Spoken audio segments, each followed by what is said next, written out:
Berapa lama di sana? 1 tahun Pak, di Central Academy of Fine Art. Waduh, itu Ya, itu sekolah art yang paling top paling top, paling di gede, Beijing itu. paling lengkap. Mungkin kalau pesan simpel aja sih kalau saya itu konsisten dan berproses gitu aja. Ya, ya. Untuk apapun itu sebenarnya. Ya, Baik itu seniman, baik itu istilahnya aspek manapun lah manusia kita membutuhkan proses. Ada tantangan gini, kalau kamu mau pengen realis yang benar-benar realis sekalian tuh. Itu saya juga waktu itu masih mengolah tentang tubuh manusia yang saya potong-potong, saya mutilasi, kemudian jadi bentuk yang sangat mungkin aneh sekali. Iya, makanya saya lihat ada satu karya di Christie. Wow, bagus. Saya harus ketemu pelukis ini. Iya. Halo teman-teman Art Corridor. Hari ini kita sangat beruntung bahwa kita ada di Jogja mengunjungi salah satu pelukis yang sudah beberapa kali pernah masuk lelang di Christie. Saya udah cari beliau lama, tapi beruntung hari ini kita bisa mengunjungi studio dan diberikan izin untuk berbincang-bincang dengan pelukis muda tapi sudah terkenal. Siapa lagi kalau bukan Agus TBR. Ya Pak. Terima kasih Ya, Pak, sama-sama. Mas Agus Ya, sudah selamat menerima datang kita di studionya. Ya, di studio saya Pak yang sangat sederhana. Gimana Ya. Pak? Baik, saya udah cari lama tapi terakhir untung dapat teleponnya ya. Oh iya. Iya. Gus, Ya, ini gimana Pak? pertama mungkin kita bisa kenalin ke audiens kita. Ya, boleh. Agus ini mungkin pendidikannya gimana? Ya. Saya pendidikannya sebenarnya lulusan dari, kalau dulunya ya sebelum masuk ISI itu saya lulusan SMA Pak. Jadi kalau dibilang pengetahuan apa tuh basic lukis tentang bahan atau apa itu dulu masih awam. Jadi tahunnya masuk ISI itu justru satu penasaran karena Masuk ISI ya? Masuk ISI, lulusan SMA. Jadi pengetahuan bahan masih sangat minim sekali. Ketika mau ambil jurusan di lukis itu ya karena tahunya hanya jurusan melukis dulu. Melukis. Gitu. Oh. Awalnya itu. Tapi waktu di SMA udah sering melukis? Dari kecil. Oh, dari kecil. Dari umur? Dari umur kecil, karena maksudnya ya umur masih 5 tahun, 7 tahun gitu. Belum SD? Kan, ya, bapak saya kan seorang guru Pak. Oke. Jadi saya terhitung itu kalau melukis itu ya otodidak. Oh. Nah, kalau guru itu kan kalau dulu kan biasanya kan dia papan tulis itu kan pakai kapur. Nah itu yang sering dioleh-olehin bapak saya dari sekolah. Oh. Nah kemudian itu yang saya pakai untuk melukis di lantai, di tembok gitu. Wow. Ya. Jadi straight cilik dulu ya. Ya, nangkep apa aja. Kalau di kampung kan biasanya kan banyak objek seperti ya kayak kuda, landscape juga apa gitu, macam-macam lah hewan. Apapun dilukis. Jadi, karena serapan dari buku-buku sekolah itu sangat minim sekali. Oh. Tidak mengenal seperti ya umumnya anak-anak kecil yang mungkin dulu mengenal majalah Bubu atau apa gitu. Iya. Saya sama sekali nggak mengenal itu. Malah tertarik ngelukis terus ya. Bahkan komik pun saya juga sangat jarang sekali. Oh, itu turunan dari apa? Orang tua, ibu, apa? Ada yang melukis nggak? Nggak ada. Nggak ada Pak, orang tua nggak ada. Oh, jadi dari Agus sendiri dari kecil udah Ya. Jadi memang sudah cita-cita kalau nanti tamat SMA kepingin masuk. Taunya karena ingin jadi pelukis itu aja. Dan diterima ya? Diterima, alhamdulillah. Ya, saya nyoba sekali langsung diterima. Wah, luar Tapi biasa. sebelum saya kan lulus SMA kan 98, saya sempat berhenti setahun. Biasalah, maksudnya orang tua mintanya kuliah di tempat lain, mungkin entah itu ekonomi atau apa gitu. Saya di satu sisi ya berontak lah, istilahnya nggak mau ke situ. Akhirnya memutuskan untuk tidak kuliah dulu, jadi tukang tato. Oh. Selama 1 tahun, kumpul anak-anak preman, teman-teman, ya macam-macam lah lapisan teman-teman. Jadi Ya mungkin pada akhirnya entah karena terpaksa orang tua pada akhirnya mengizinkan. Mengizinkan. Itu. Ya. Di 99 Terus masuk ISI 99. 99, kemudian lulus 2006. Oh, 2006. Ya. Jadi 7 tahun. Cukup lama itu. Di sini biasa Pak kalau itu. Kalau dulu tuh bahkan ada yang senior-senior tuh yang 20 tahun atau apa gitu. Oh gitu ya. Ya, Kenapa? ya. Prinsipnya masuk aja susah, jangan cepat-cepat. Ya, Tamat ya. lebih banyak dapat ilmunya tuh maksudnya teman-teman yang kulturnya itu lebih ke apa ya, cari pengalaman di luar. Cari pengalaman di luar. Sambil tetap mencerap apa tuh ilmu-ilmu dari kampus gitu. Ya. Nah, mungkin kendalanya kan gitu ketika fokusnya untuk kegiatan di luar, pada akhirnya kan ada hal-hal di wilayah akademis yang mungkin tertinggalkan. tertinggalkan. Tapi yang penting kan lulus. Iya. Terus sesudah isi sudah jadi pelukis profesional waktu Belum itu. juga. Oh, Tapi belum. masih ya udah aktif, tetap melukis tetap Pak. Saya tuh sempat kerja di pengrajin gitu kan untuk survive-nya Pak. Oke. Kan saya pribadi kan memutuskan tidak pulang kampung halaman. Karena kan nanti ketika lulus dari isi terus memutuskan untuk balik, ya ilmu yang saya dapat selama ini untuk diterapkan di apa itu Sempat kerja dulu. kerja. Tapi yang penting bisa survive. Saya ngambil hari libur antara Sabtu Minggu untuk Melukis. Ya. Wah, luar biasa. Jadi penuh perjuangan juga ya. Diminum Pak. Ya. Diminum dulu. Yuk. Wah, ini kopi tubruk enak dari Jogja nih. Terus saya dengar pernah juga ke China. China ya. Latihan. Tahun 2008 sampai 2009. Beijing. Ya, Beijing. Itu kan awalnya kan ada kompetisi dari Akili Museum yang Apa? Museum apa? Akili Museum. Oh, Akili. Pak Budi Akili. Ya. Beliau bikin kompetisi. Ya. Waktu itu mang yang dicari mang yang punya basic realistik atau realisme lah istilahnya seperti itu. Nah, salah satu saya yang pesertanya. Kemudian diambil 2 terbaik, salah satunya saya yang harus ke Beijing. Oh, jadi dapat semacam beasiswa. Ya, beasiswa. Untuk apa itu namanya? Residensi. Residensi ya. Berapa lama di sana? 1 tahun Pak di Central Academy of Fine Art. Waduh, itu Ya, itu sekolah art yang paling top paling top, paling di gede, Beijing itu. paling lengkap. Oh iya, paling lengkap.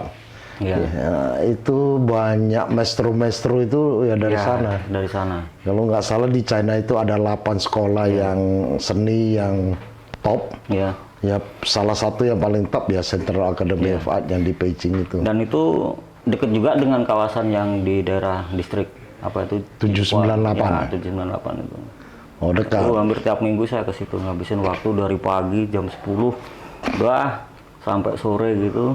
Di sana ya. Iya, masuk siapapun Pak lah ada kegiatan kan waktu itu kebetulan kan terhitung masih booming ya. Oke. Jadi ngeliat-ngeliat karya kelas dunia macam Andy Warhol, terus Basquiat adalah di situ belum. Lagi yang seniman-seniman China yang lagi top-top itu. Oh, iya. Jadi pengalamannya gimana? Pengalaman Banyak tulisnya itu yang saya ambil. banyak satunya, ya. melihat karya-karya maestro-maestro Ya. itu. Bahkan berkunjung ke museum militer pun tak datangin. Yang penting ada kata museum, Datang gitu ya. Pokoknya ada karya Ya, seni. Sabtu Minggu, pokoknya jalan-jalan. Jalan-jalan. Sendiri Pak. Oh gitu. Iya. Jadi Senin sampai Jumat kerja terus. Iya di kampus. Kan akses kampus kan kalau di sana kan 24 jam. Ya, kampusnya 24 jam ya. 24 jam. Saya sendiri juga dapat akses kunci. Jadi mau datang ke situ, tidur di situ, sangat bebas sekali. Oh, sangat bebas. Berkarya pun di situ. Bahan apa siap semua bawa Ya, berkarya, ya. tidur di sana. Tapi ada pembimbingnya juga dari profesor. Pembimbing ada 1 profesor, 4 dosen pembimbing.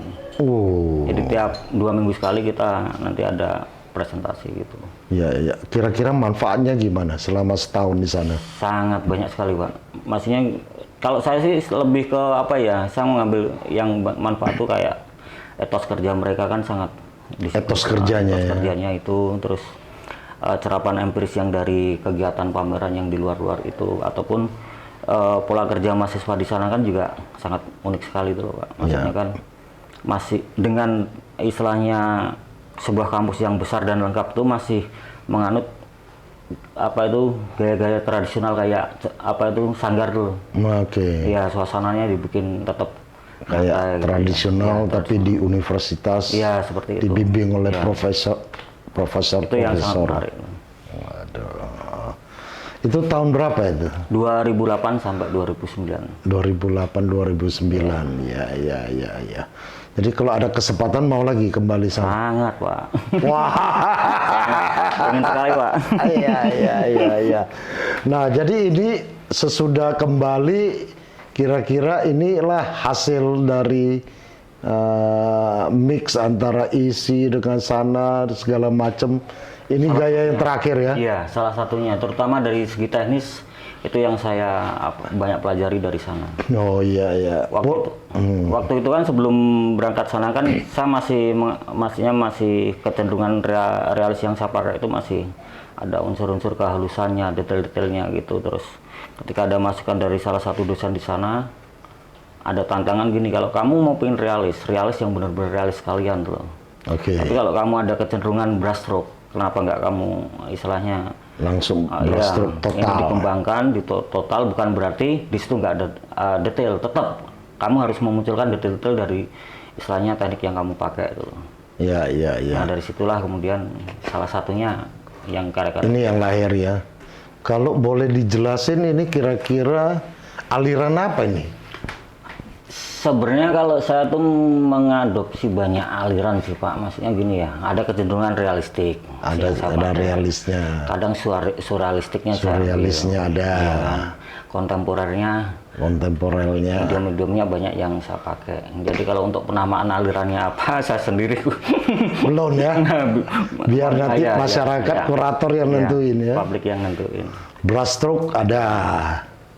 Terus warnanya tapi warna tropis ya. Warnanya saya lebih suka tuh membenturkan antara warna panas dan dingin atau gelap. Warna panas dan dingin. Kategori warna merah kuning kan sebenarnya kan kalau istilahnya Itu mewakili Jogja kali yang panas ya.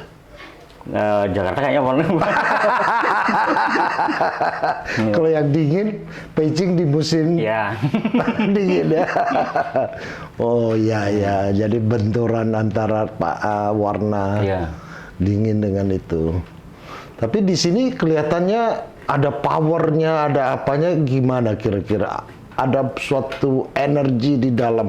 Kalau saya lihat di dalam lukisannya itu, misalnya itu. Ya. Kalau saya tuh biasanya gini Pak, kalau untuk visual tuh lebih suka mengolah ide-ide yang kontradiktif.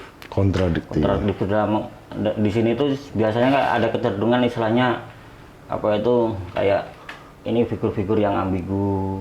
Terus ini istilahnya ada astronot yang istilahnya di sebuah kamar yang seharusnya dia istilahnya di space luar angkasa. Nah itu yang saya pertemukan dulu maksudnya. Nah sebenarnya ide ini tuh udah lama saya dalami, yaitu ketika saya tunggal pertama kali kan tentang drama ruang Pak. Waktu itu yang nulis Pak James Subaka. Pak James ya. Jadi saya mempertemukan bahwa ruang itu adalah drama, punya cerita sendiri, dan kita sebagai manusia juga punya cerita dan drama sendiri. Disitulah kita pertemukan.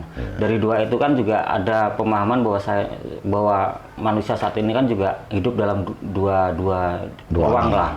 Antara maksudnya ruang yang realitas yang kita jalani, juga realitas maya yang sekarang lagi berkembang. Iya. Jadi dunia ini seakan-akan itu sekarang itu udah semakin sangat kecil sekali itu loh. Ya. Orang bisa kemana-mana. Dunia tampak kecil ya.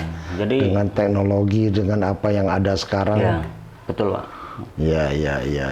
Nah, ini salah satunya istilahnya bahwa pengalaman tuh bisa diambil dari manapun. Ya. Memang kelihatannya memang di sini ada suatu energi, ada suatu benturan manusia dengan astronot. Ya. Tapi di dalam suatu ruangan di alam ada banyak konflik di sini Pak. Banyak konteks ya. Nah untuk karya saya tuh biasanya gini, saya punya maksudnya narasi yang saya bangun tuh biasanya saya kembalikan lagi ke maksudnya audien loh. Dia punya persepsi sendiri, interpretasi sendiri tentang karya saya. Itu malah saya lebih sangat terbuka sekali itu. Betul. Tapi justru konsep dan objek dan ini yang kontradiktif itu justru lebih untuk mendapatkannya itu lebih susah daripada suatu lukisan realis yang di dalam ini, yang misalnya yang apa yang kita lihat itu yang kita lukis. Nah ini justru apa yang kita rasakan.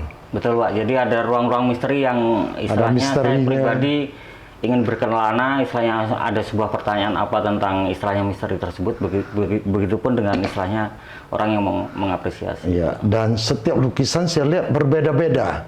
Ya, nanti kita bisa lihat lukisan yang lain akan kita tampilkan. Wow. Sebenarnya kalau lukisan saya ada kecenderungan visual yang berbeda-beda, terutama di objeknya Pak ya, kalau secara teknisnya sama kan. Itu sebenarnya panjang Pak ceritanya. Oh gitu, ya. Ada cerita lagi ya. Itu kemarin saya sempat ngobrol dengan teman saya yang salah satu dosen yang dia lagi menempuh doktoral itu kan. Oke. Dia akan sampai beliau tuh mengulik istilahnya bahwa sebuah karya itu tetap didasari kemunculannya itu dari mulai masa kecil sampai istilahnya masa dewasa. Di situ pasti ada konflik, ada istilahnya yang banyak yang perlu digali. Jadi tidak semata-mata bahwa seseorang melukis itu hanya karena ketertarikan, tapi sebenarnya itu juga istilahnya bentuk pengalaman yang pergolakan yang pernah dialamin. Ya. Jadi ini narasinya juga sebagian yang pernah dialamin oleh Agus yang dituangkan di dalam. Luar biasa, luar biasa. Ya, tapi satu hal yang saya respect, walaupun objeknya berbeda, ininya berbeda, tapi dari jauh aja kita bisa tahu, oh ini karyanya Agus. Itu penting. Oh ya Pak. Itu luar biasa. Ya, ada mungkin saya rasa gaya begini sudah mulai sejak kapan? Kalau saya itu